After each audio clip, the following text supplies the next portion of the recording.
Thank you, and thank you for joining us today. My name is Dominic Macri, and I'm the president of the Families First Foundation Board, and I'll be your moderator today. I want to thank everyone for joining our webinar as we think the information is very important, but also timely as our lives and routines have been changed with this pandemic. To be respectful of your time, we will keep this to an hour with questions and answers at the end.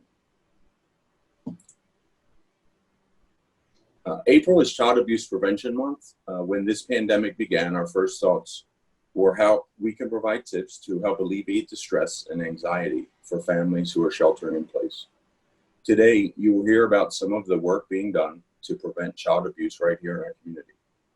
As our community partners, we want to provide you with up-to-date and accurate information on abuse and neglect. You will hear from two of our clinical directors, as well as our CEO, on the life-changing work Families First is doing during the crisis. But first, let me introduce today's panel speakers. Julie Swindler is our Chief Executive Officer. Andres Torrens is our Clinical Director for Behavioral Health Services. Melissa Wingard is our Clinical Director of Child First, and Samantha Whiteman is our Director of Development. A quick review of our agenda. Julie will give a quick overview of the Families First organization and what we do. Andres will provide some tips to dealing with anxiety and stress.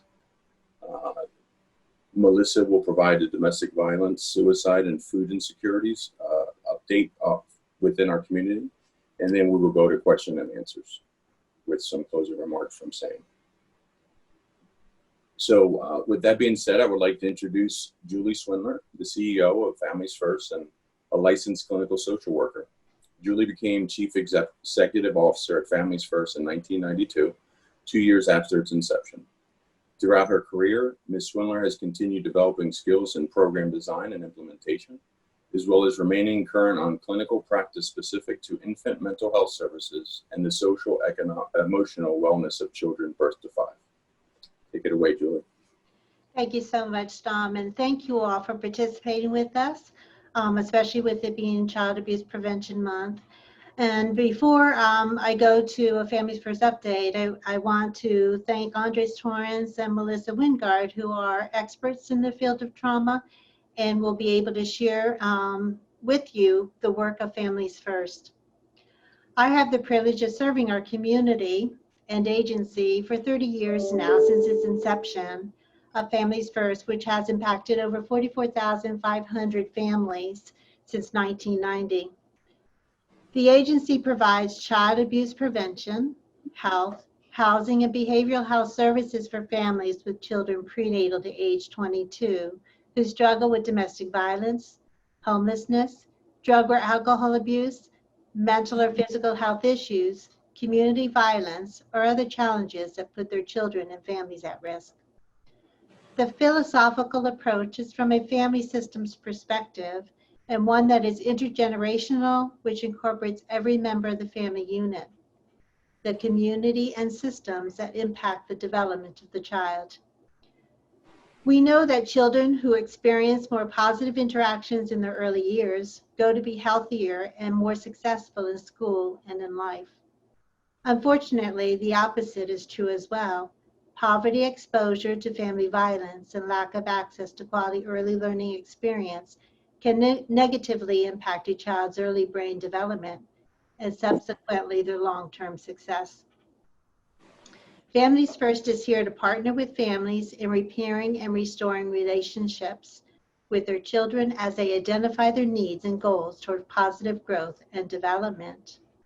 At this time, I want to thank you all very much for your partnership, for the donations that we've received from the community to continue our work, and the positive impact we make together in the communities that we serve.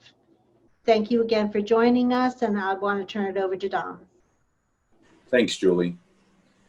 Next, I would like to introduce Andres Torrens, the Clinical Director of Behavioral Health Services for Families First. Andres has more than 25 years in the field and has a Master of Social Work and is a licensed clinical social worker. Andres has received extensive training on the subject of child sexual abuse and trauma Mr. Torrance has presented nationally and internationally on topics of sexual abuse, families recovering from trauma, and cultural insensitivity. Thanks, Andres, for being here with us. Thank you, Dom, and thank you, Julie, for that those nice words. So my job here is to introduce you a little bit as to how stress and anxiety is playing havoc on our families and on our children. Over the last month or so, families have been taxed to the max with respect to COVID-19 and being confined to their homes, their lives pretty much being turned upside down. So my job here is to introduce you a little bit as to stress and anxiety, what these two syndromes are, and some ways that our families are coping or maybe not coping with this. Next slide. So first, let me introduce you a little bit about stress and what stress is. So stress is any event or force or condition that requires us to act or cope or enhance or introduce our coping strategies. It cannot be defined independently. Stress results in our autonomic nervous system releasing hormones, our sympathetic branch of the system releasing additional hormones. These hormones that are released into our bodies are known as cortisol, norepinephrine, and adrenaline. These hormones are short-lived, and they are put into the body in order to give us energy, in order to act on the stressor that has been introduced into our life. It results in energy, and they are long-acting. The receptors in the brain respond and signal us to either slow down or speed up. Cortisol is naturally released in our bodies overnight, so it allows us to wake up in the morning, but we don't need a whole lot of cortisol during the day because it will prevent us from sleeping and from falling asleep at night. Chronic stress throughout the day will result in higher doses of cortisol that the body does not need. So what would normal cortisol levels do? It would cause a rise in our blood pressure, our pulse, our blood glucose levels. With individuals, I do a little bit of work with children with type 1 diabetes and adults with type 2 diabetes, and this plays havoc on their bodies with respect to their blood glucose levels. It slows down the digestion. It results in unpleasant emotions in the body, which really is our body's way. Our brain is going to start to tell us, slow down, take time for yourself, take time to recover from this. What can you do? What are your coping skills? So some of these coping skills could be relaxation, listening to music, exercising, having fun, a lot of things that have been taken away from us or have not been thought about when it comes to COVID-19 and being quarantined. Next slide. The impact of stress is depicted in this diagram that I've put here, that I've given you. So stress will reduce our healthy eating. You see a lot in social media about people engaging in eating comfort foods and foods that they normally don't eat, consuming a little bit more of the alcoholic or the adult beverages than normally. So that's what stress would cause. Obviously, healthy eating in reverse would reduce our stress levels. Getting enough sleep at night reduces our stress levels. Stress reduces our ability to exercise. We don't want to go out and do exercise and engage in healthy exercise when we're stressed out, but we know and we have to push ourselves in order to do that. And stress can reduce our quality family time. So spending some quality time with your children, with your families. Yes, I know we are all quarantined with our families throughout the whole day, but it means changing it up a little bit. I saw a family out this morning doing some runs and doing some obstacle courses at 8 o'clock in the morning outside. So and all the mom said was, we're just trying to be creative. So that's what this means. We have to be creative to find new family time. Next. Another slide, this depicts the physical symptoms that our body endures as a result of stress. There's a host of different syndromes that sometimes doctors won't be able to identify. They won't be able to identify a cause for high blood pressure, for intestinal problems, for depression, for chronic fatigue. So if you read a lot about COVID-19, they introduce you to a lot of these different syndromes. So people are thinking, oh my God, do I have COVID-19? No, you might, you're going to need to be tested if your doctor says so, but you also might be under high levels of stress, resulting in headaches, resulting in chronic fatigue, in hypertension, a lot of issues, a lot of symptoms that are also related with COVID-19. Next. So some normal reactions to stress and to an abnormal situation. So stress is a normal response to an abnormal situation. So one thing that's on this slide that I really want to call attention to is the effect on productivity. So not only the effect on productivity for our adults, for us, but it's the effect on productivity for our kiddos. Our children have been quarantined and have been engaging in long distance learning since March 31st. So they have been home and in school on their computers for about a month now.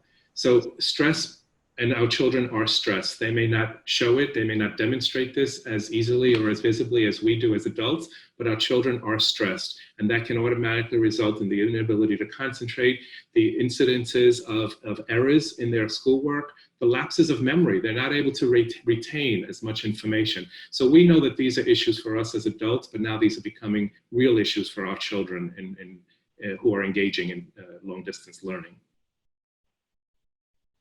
A little bit about anxiety. So anxiety is a psychological and a physiological state. It is normal. It's a normal response to stress. Again, high levels of stress are not healthy for us, as are high levels of anxiety.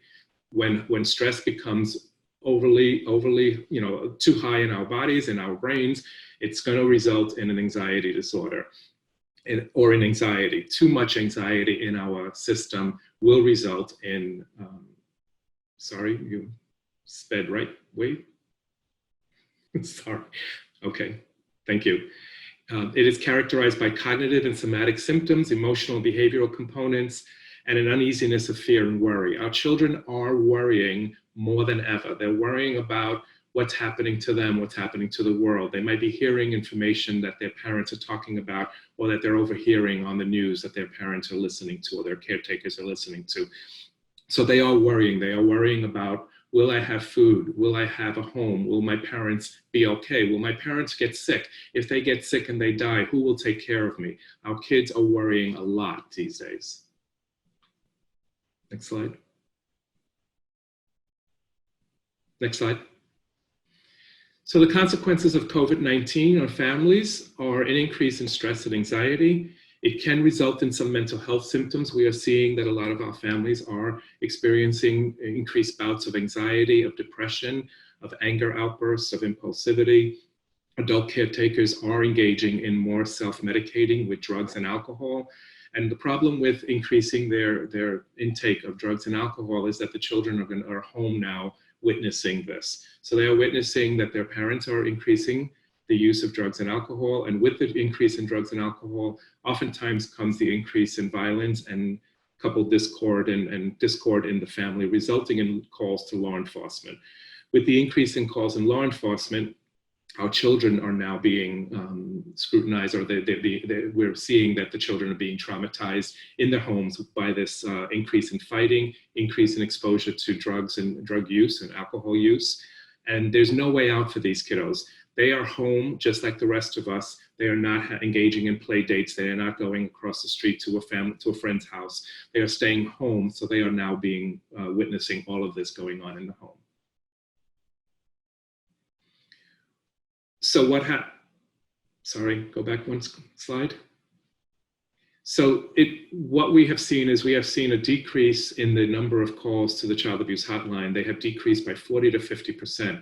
This does not mean that the incidences have decreased. In fact, the incidences of child abuse and neglect have increased since the beginning of this pandemic. So why are the calls down? The calls are down because typically the people that make these calls are people that have their eyes and ears on the children, which are the teachers and school officials. So being that they're not in school, the calls are dramatically down, but that does not mean that the children are not being exposed to incidences of child neglect or child abuse in the home. Children, we know, are experiencing a high degree of stress and anxiety, just like parents, but they're going to look differently. They're going to look, you're going to see that your children might start to regress. They might become needier at home. They might need to be around you a lot more often. They might be impulsive. So the older kids, the adolescents and the teenagers might be engaging in more risk-taking behaviors because they're bored. They don't know what to do while they're home. So, unfortunately, online predators are taking full advantage of the fact that our children are home on their computers. So they're taking full advantage of that and trying to engage kids online any way they can, posing a great risk to our children. So what is Families First doing? Families First is providing telehealth and teletherapy to our families. We are now the new eyes and ears in these homes.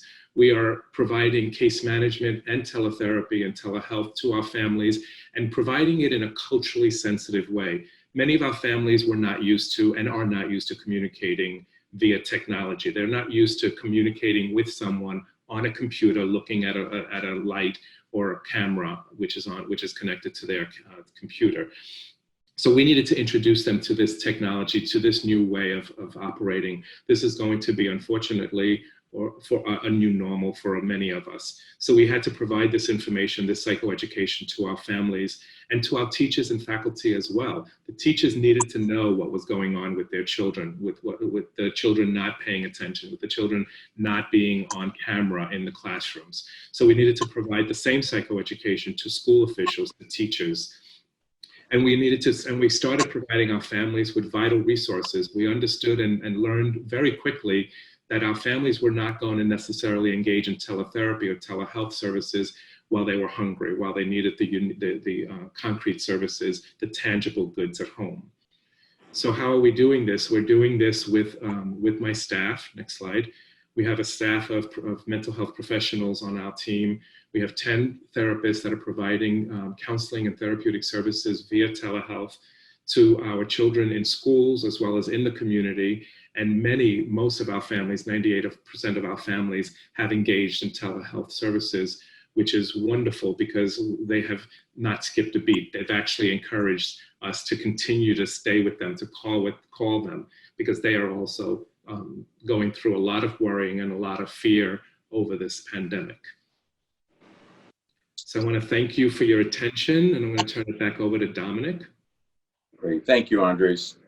I'm sure everyone can relate to many of the symptoms you mentioned in your presentation and likely are experiencing or witnessing them as we all deal with this pandemic. As a reminder, if you have any questions, feel free to send them in through the Q&A link on the top of your screen. I would now like to introduce Melissa Weingard, the clinical director of our Child First program. Melissa is also a licensed clinical social worker and has a Master of Social Work. Melissa has expertise in the field of infant mental health, early intervention, and child-parent psychotherapy. Maybe you should come over to my house and help me deal with my kids after this. She has also conducted trainings all over the state of Florida for clinicians and parent educators on infant mental health, specifically the areas of behavior observation, assessment with children under 5, early intervention, and social emotional development. Thank you, Melissa. Thank you, Dominic. I have been asked today to speak a little bit about some of the challenges that we are seeing in the field, some of the challenges that our families are exposed to, and the challenges for the workers who are going into the homes.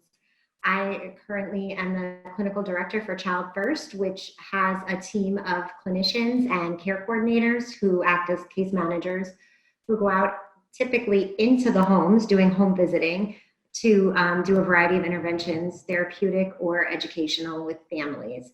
We have had to shift our focus, and we are now doing all of our work via telehealth. So our home visiting is virtual. With that shift, we've noticed a big practice change and some very serious incidents and situations going on with our families. So I'd like to highlight a few of them and my staff's response to those issues in the homes. So today I'm going to talk to you a little bit about issues from the field. Our staff is no stranger to working with violence in the home. We have always encountered domestic violence as a social issue that happens within a lot of our homes and our clients. What With COVID-19, we are experiencing some barriers to service delivery, and we are seeing an exacerbation and a much higher incidence of domestic violence. What is hard for my workers going into the home via telehealth is that there's really a lack of privacy for our clients to communicate with us. This is typically an issue that we would see with domestic violence. However, now with everybody being in the home all the time, it's become a very serious issue, and we are having trouble getting any kind of privacy with regard to individual therapy. We're seeing an increase in isolation for the survivors and for the victims of the violence.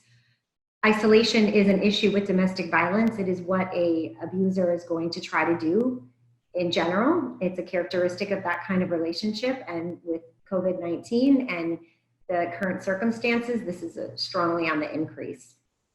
We're also seeing a reliance, can you go back, thanks. Reliance on the perpetrator for the survivor may increase. This is a particularly concerning situation. We have clients who we've been able to assist with getting independent housing. Maybe they've got their own job. We've been able to arrange for childcare, transportation. So we historically have been able to reduce the reliance on the perpetrator. However, losing your job, not having school, not having aftercare, all the resources that have led to somebody being self-sufficient when they're not there, if there's nobody else to rely on, sometimes it has to go back to the abuser. So that's a huge challenge. We see financial manipulation. Often the abuser is the one in control of the family's finances, of most of the decisions within the family. So when they're in charge of the banking, they have the stimulus check, they get the tax return. Even couples who are not together anymore, the abuser might still be the one who has received the stimulus check for them and the children, leaving the mother with no resources. A huge problem that has always been associated with domestic violence, but is particularly concerning right now, includes digital stalking. Digital stalking is where a perpetrator will have access to all things technology for a client, text messages, looking at emails, knowing passcodes. So we need to be extremely careful as providers when we think about how we are sending information. Just sending the National Domestic Violence Hotline phone number, asking questions, are you safe, are you okay? If your abuser sees those, that could lead to danger for the survivor. We are seeing a lot of circumstances where multiple families or families who have many, many family members are now quarantined together, and they're not used to everybody being home all day. Some have lost housing, had to move in with their sister-in-law, had to move in with their brother, and now they're being exposed to violence that may be in other relationships within the family. So we have particular cases where children are being exposed to domestic violence from their aunt and uncle because the family has to live there. So they're stuck, isolated in their room, can't go out into the kitchen, can't go out into the living room. So there's many issues and barriers going on right now with our work with domestic violence survivors. Next slide. So how can we help these families? What are we doing? My staff, we are accepting phone calls at non-traditional work times. Sometimes we have to be conscious of somebody who maybe we have a particular client when she drives to the store at 7 o'clock in the morning, twice a week, she's alone. That's the only time that she's alone. That might be when we talk to her or check in with her. And someone driving to work, driving home from work, taking the child to an appointment. If there's an opportunity where we might have a special ringtone that we assign to a certain client, so we're alerted, this is an important call for me to take. She might, maybe now is when she can talk.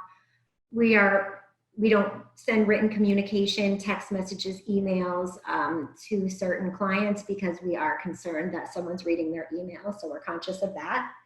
We will work with families to help develop co-parenting plans for separated couples who have had a history of violence.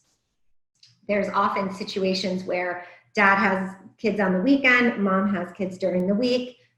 Dad would pick up from school or daycare on Friday, drop back after school on Monday. So, original plans included that they would not be encountering each other, but with the schools being closed, that's not an option anymore. We'll help identify family members or friends who can assist with custody exchanges that might have been done through some of these public institutions, professional services, family court, public places were traditionally a good place to exchange custody. Not very crowded anywhere right now, so that safety in numbers thing is kind of out. So we've had to problem solve with some of this. We are providing social support through frequent phone calls and check-ins. Someone who might have had one 60-minute individual therapy session with a parent a week, that might be broken down into 3 20-minute sessions so that we kind of spread out our response and we help to reduce isolation. It is important for us as providers to be updated on all local and national resources, including their availability, shelters, any kind of things that might get filled up and are not going to be able to help our clients, and also how to access them, because a lot of access has changed through different virtual channels. What else can we do for our clients? We really, our goal when it comes to domestic violence, when working with families, is reducing reliance and isolation. Those are the 2 key words that we try to think about. We can help them to get bus passes still. We can purchase and provide them with strollers. Just a stroller for a woman can be a lifeline. Having the availability to put the baby in the stroller and walk out the door when she needs to. Maybe even having that daily time to take a walk alone and to call us and talk. Domestic violence is not something that generally happens on the first date, even the first month of marriage. It is something that escalates and it runs and is cyclic. So helping families with us to be non-judgmental and just problem solve and provide safety. We can provide gift cards for food and hygiene. So women who do not have access to the finances or who have been financially manipulated by their abuser, we can provide safety through some relief. Discussing emergency shelter, emergency hotel placements, and in extreme cases, sometimes we've had to do police well-being checks when we haven't been able to reach somebody. We can use a code word in session. We'll have certain women, if we speak and I hear her say the word avocado, I know that this isn't a time she can talk. Oh, when Dixie was out of avocados today, change the subject. A code word for safety, something like that. Linked to virtual support groups, there are some places that are putting together virtual support groups for domestic violence. YWCA is one of them. So helping them to link to that to, again, reduce the isolation. Assist with childcare planning. There are daycares that are still open. There are not that many, but there are some. So helping with scholarships, enrollment, if that's something that's the safest way for a parent to work or do what they need to do. Discuss support networks, explore babysitting options that maybe they haven't thought of before within their own social system that are not related to their abuser. Something that's extremely important for staff providing telehealth is to watch out for red flags in sessions. You're on a video conference, if you're talking to a family via telehealth, noticing broken things in the home, a hole in the wall, any kind of anything broken you can see. Someone who says, I can't talk to you via video today because my phone was smashed, the screen is smashed, my phone is broken. That's a pretty typical one that alerts us to a red flag that we're going to want to ask more questions.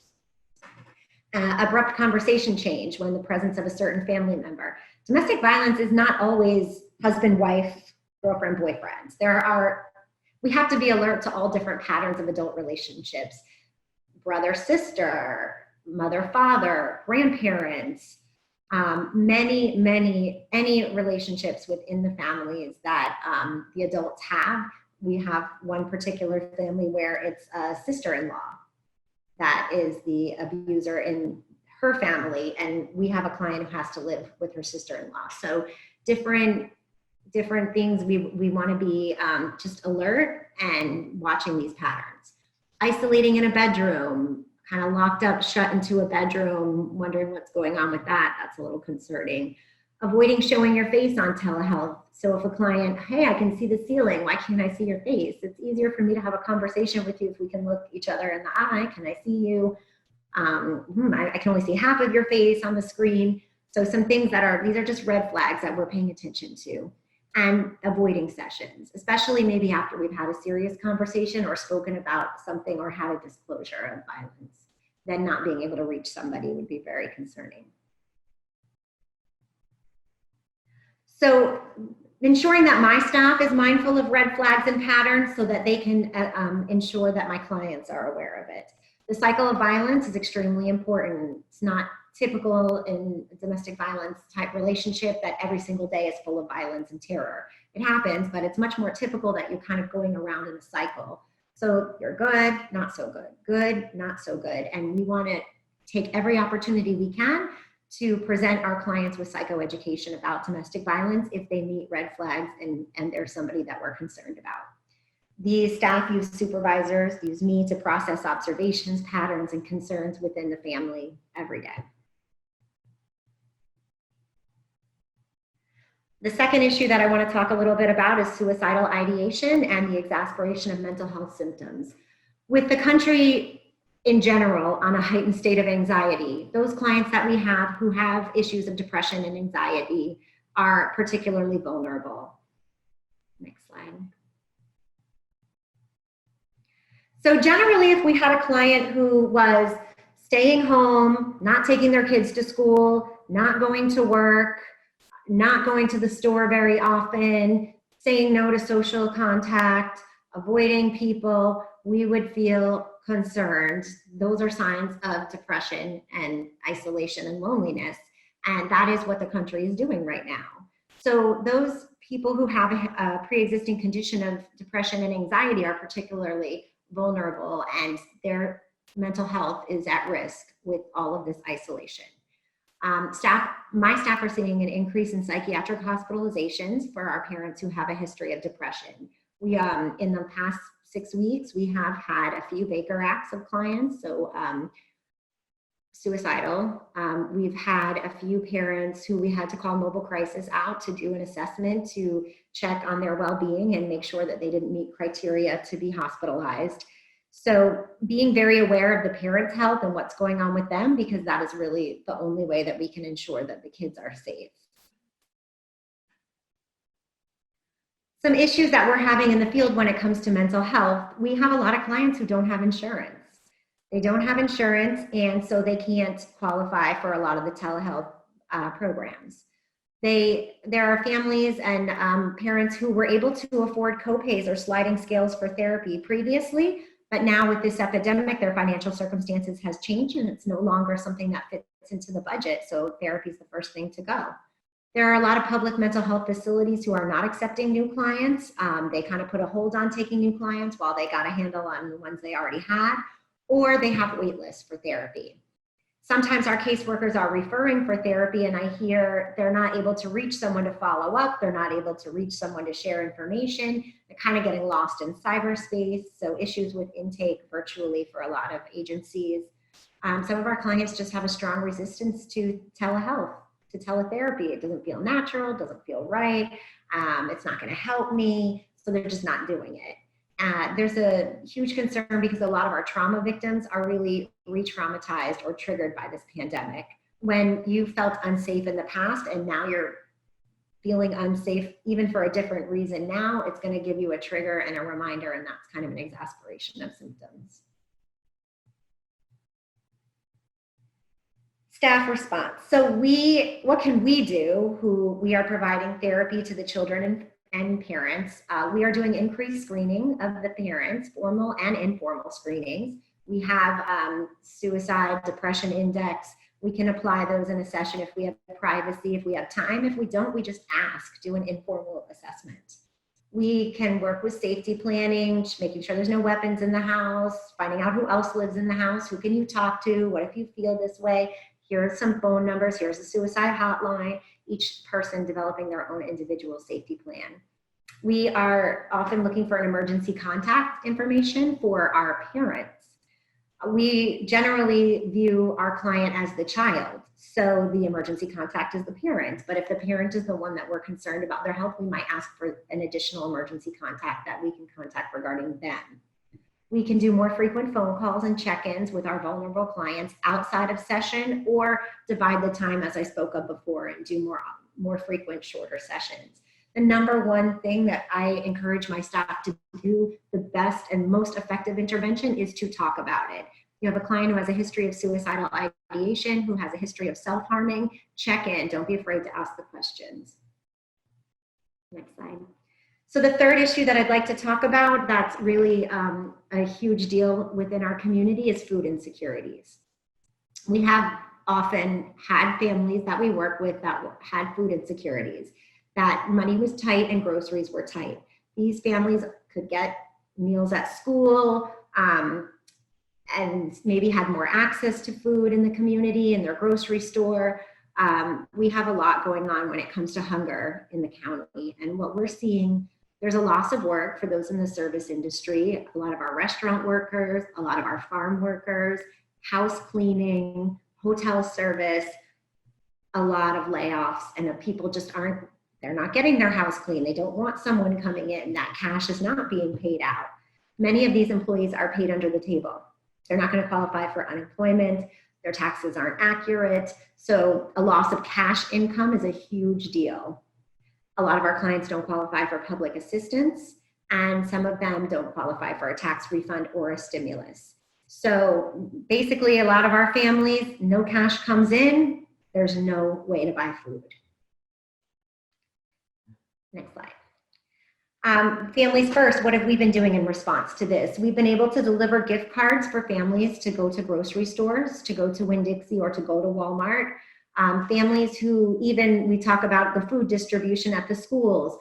There's an issue with that with a lot of our families in that they don't maybe live close to their local school. We have family out in the Glades whose kids get bused over to Loxahatchee, to Wellington. So showing your student ID, you have to drive 45 minutes for a meal.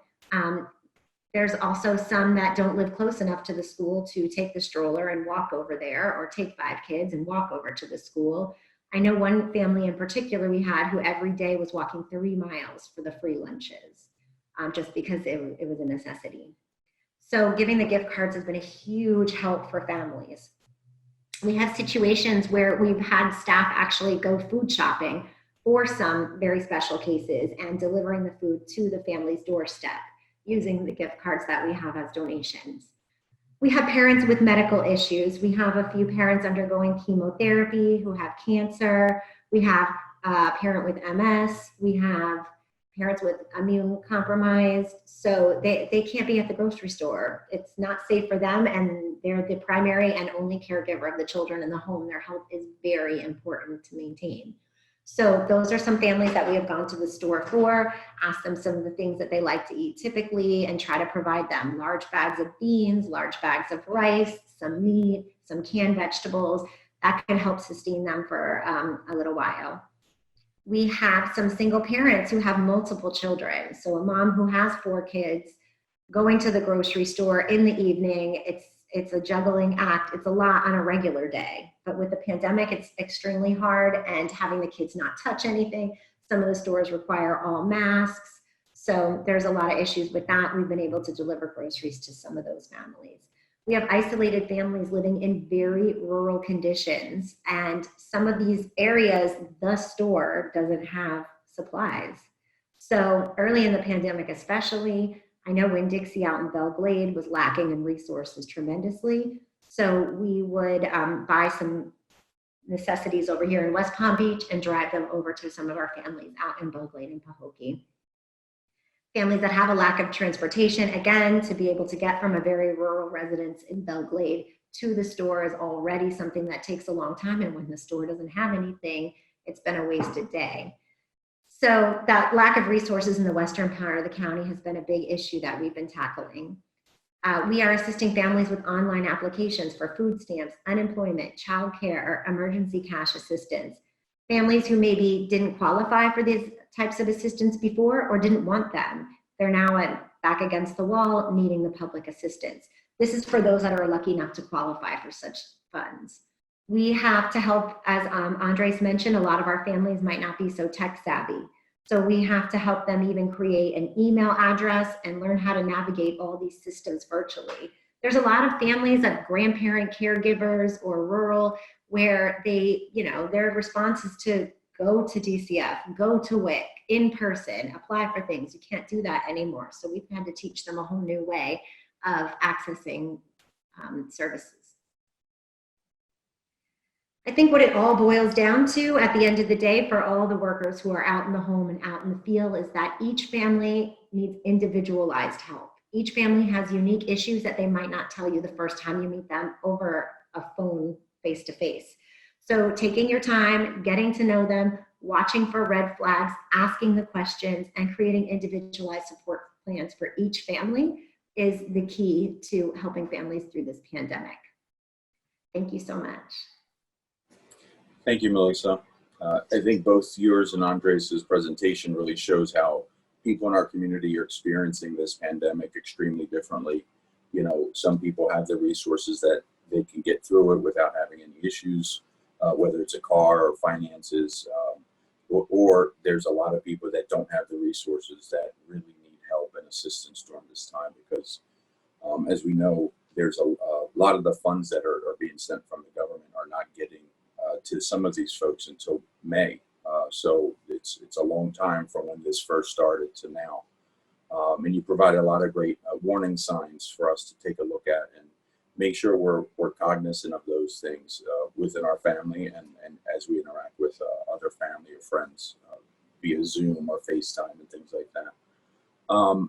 If you do have any questions, feel free to submit them now. We did have a few questions that Andres was kind enough to tackle. One of them was, how do you get our services if you need them? And so, Andres, would you like to answer that for the overall group, just to let them know?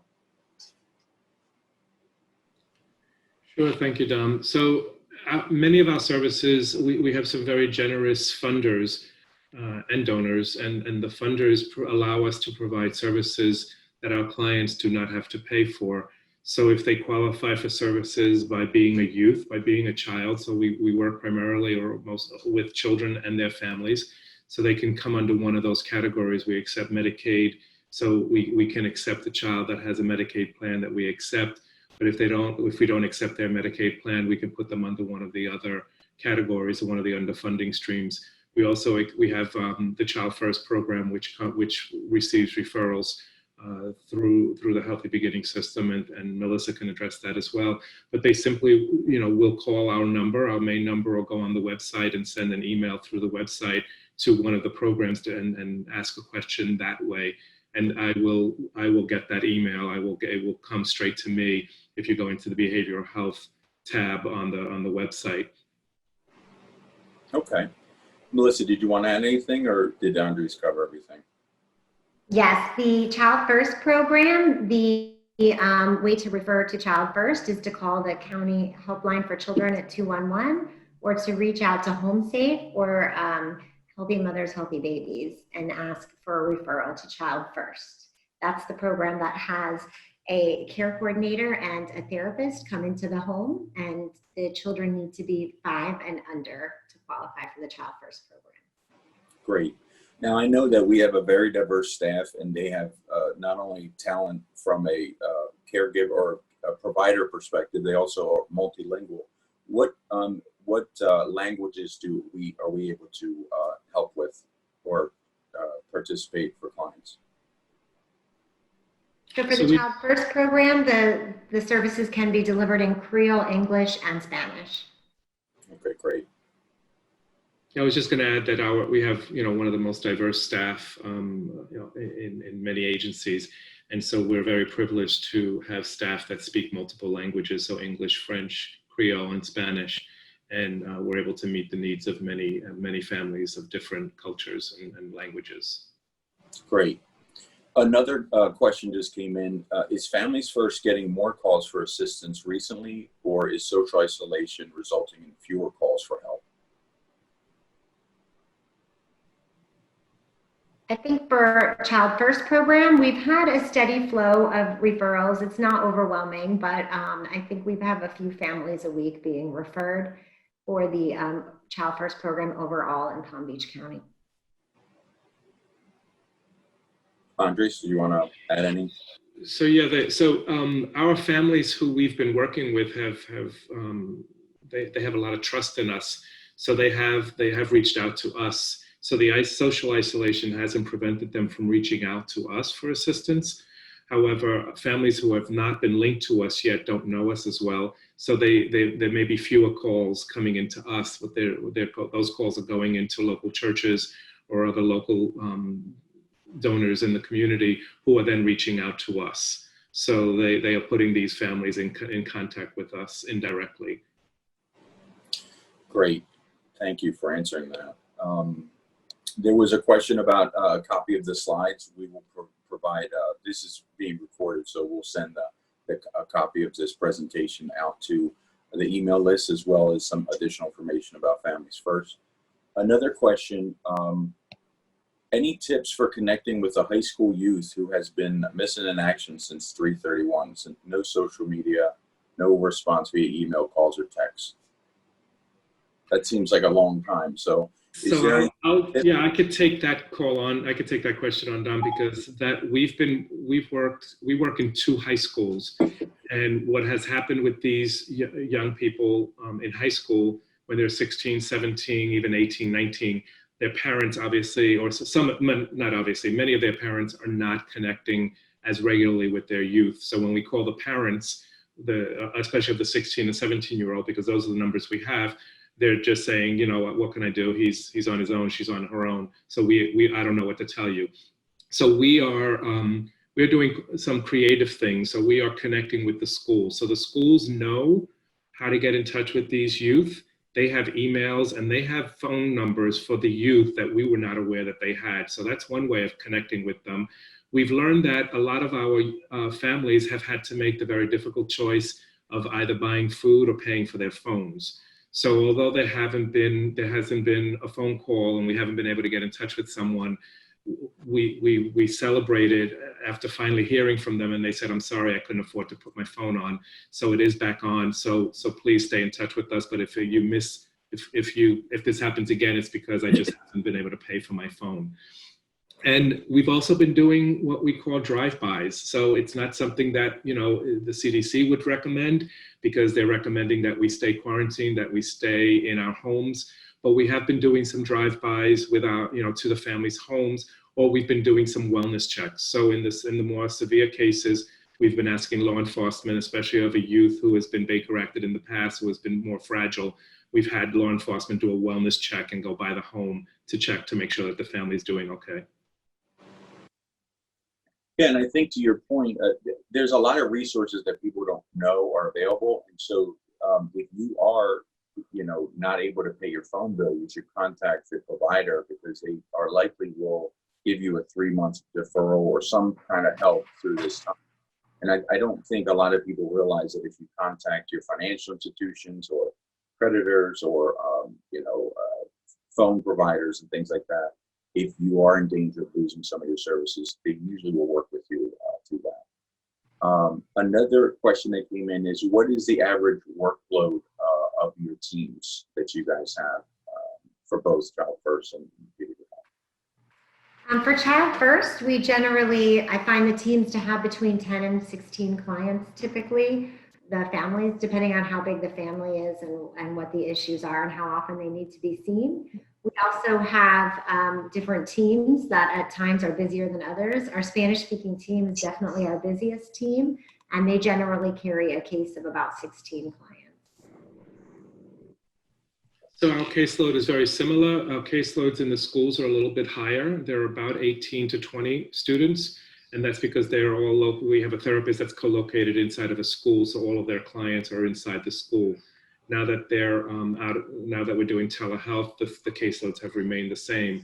So we've prided ourselves on maintaining low and very manageable caseloads, because we really do stress the importance of not overwhelming our staff, of not in unethical ways taxing our staff and causing an inability to reach out and to stay in touch with our families. So we pride ourselves on maintaining those relatively and very manageable caseloads so that they can stay in constant contact with their clients. That's really important to know. In addition to that, kind of a piggyback to that question, someone asked, a lot of the staff themselves are obviously being quarantined, or are family members or parents, caregivers, things like that. how are they taking care of themselves from both a physical and a mental health perspective? I think self-care is a huge topic of supervision with me, with my staff. Each of my staff members receives 3 hours of supervision a week. That's 1 hour of individual supervision, 1 hour of team, where the case manager or care coordinator and the therapist are together with me. And then we do an hour as a full group. We also have an open door policy in my program where the staff can call me anytime if they need to discuss anything. Self-care is certainly a topic that I cover each week. We're encouraged to use sick time if we're not feeling well, or if you feel like that you don't feel good and you can't deliver sessions. We problem solve sometimes to do some paperwork one day, limiting the amount of telehealth sessions you're going to have in a day. So really not having more than 4 or 5 therapy sessions via technology during a day would be my suggestion, balancing that with paperwork. So it's a topic we're constantly covering. Andres, did you want to add anything else on that? No, she put it very well. We are staying in touch with our staff, and we are providing our staff with very similar information that we provided here. So we recognize that what our clients are experiencing, we are experiencing. It's a parallel process. So we're encouraging our staff to also take care of themselves, to reduce their stress levels in their home, to engage in healthy activities whenever possible with their family, and when they need the time to ask us for some time so that they can do something other than staying in the house quarantine doing work. Yeah, I mean, I've been involved with the organization for a long time, so I know how important our staff is, and they're basically the cogs in the wheels that make everything run, and they do such an amazing job. So thank them for all of us to let them know that we appreciate everything they're doing. Another question that came in is, there's a lot of collaboration that goes on within the community with referral back and forth between agencies. Is that something that's still able to go on when everyone's so socially isolated? So we are continuing to get referrals from our partners. So we are continuing to partner with the Achievement Center down south in South County. We are continuing to partner with Boys Town up here in the north part of the county, out in the Glades with different organizations out there. So we are staying actually in more constant contact with these agencies to help however we can, and then we're also asking them for some help whenever we need it. So we are staying in touch with them more regularly than ever before. Great. Another question that came in, I think that'll be the last one possibly before we move on to Sam's final comments. If we did receive funding now, and I think I know where you're going to say this is going to go, where would you direct the funds for the most important needs within our community right now? And I guess both of you have maybe focuses for each of your programs that you'd like to touch base on. Andres, do you want to take it first? So if, when donations come in, this is going to be a distant memory, hopefully very, very soon.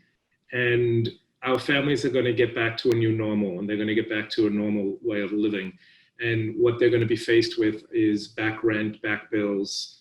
And so we're going to need, I'm sure that our families right now, they're looking for concrete services in terms of gift cards, et cetera, to buy food. But eventually they're going to need funds for rents and mortgages to avoid eviction and avoid losing their homes, losing their housing. Okay. And Melissa? I would agree. I think Sam has some good ideas when it comes to donations and how we can best help our families. Great. Yeah, I think in general, the way I try to explain to people when we are in these situations, or just in general, is if you don't have the basic needs like food, shelter, and clothing, you can't concentrate on anything else. So it's hard to concentrate on your mental health if you are worried about getting evicted or not having enough food on the table.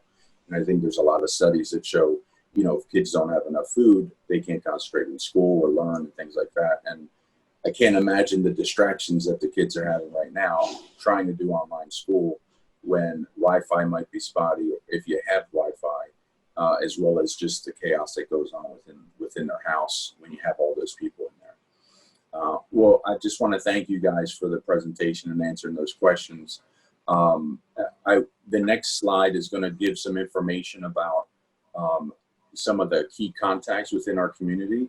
I think everyone knows 211, but some of the other numbers are really important as well. And they'll be on this information that we send out after this presentation. And then we will close the webinar with Samantha Whiteman, the Director of Development for Families First, just to explain how, if you're interested, you can help and move and get more involved. So thank you. Dominic. Yeah, Dominic, thank you for being our moderator today. I would also like to thank Melissa and Andres for giving us 2 eye-opening presentations. If you heard something today that you would like to learn more about, we would be happy to share additional information with you. You will receive an email from me after this webinar with my contact information and other details. Melissa presented on several issues our families face every day. Imagine they began this crisis already riddled with severe trauma, and now they're faced with overwhelming amounts of issues most of us on this webinar would never dream about. I know that I have a meal today. I know that I'll have a roof over my head tonight. My 8-year-old daughter is safe and healthy. The families we work with cannot say the same. When this pandemic is over and we are celebrating, they will not be. They will be faced with utilities being shut off, like Andres mentioned, for lack of payment, and possible evictions from already rundown rentals. While we go back happily to work, they will face homelessness, extreme trauma, and suffocating depression. How can you help? It takes approximately $1,500 to $2,000 a month to feed, clothe, and shelter a family of 4. So you can help by donating gift cards to Walmart, Publix, and Winn-Dixie. And the cards can be mailed directly to our office. We always welcome cash donations, of course, and you can visit our website and make donations online. For those of you interested in joining a committee, email me and I can share different opportunities we have. And if you'd just like to brainstorm on how you can get more involved, I'd be welcome to have that conversation with you. I'd like to sincerely thank our funders and donors who've assisted us with the overwhelming client needs during this pandemic. We could not have continued our services without you.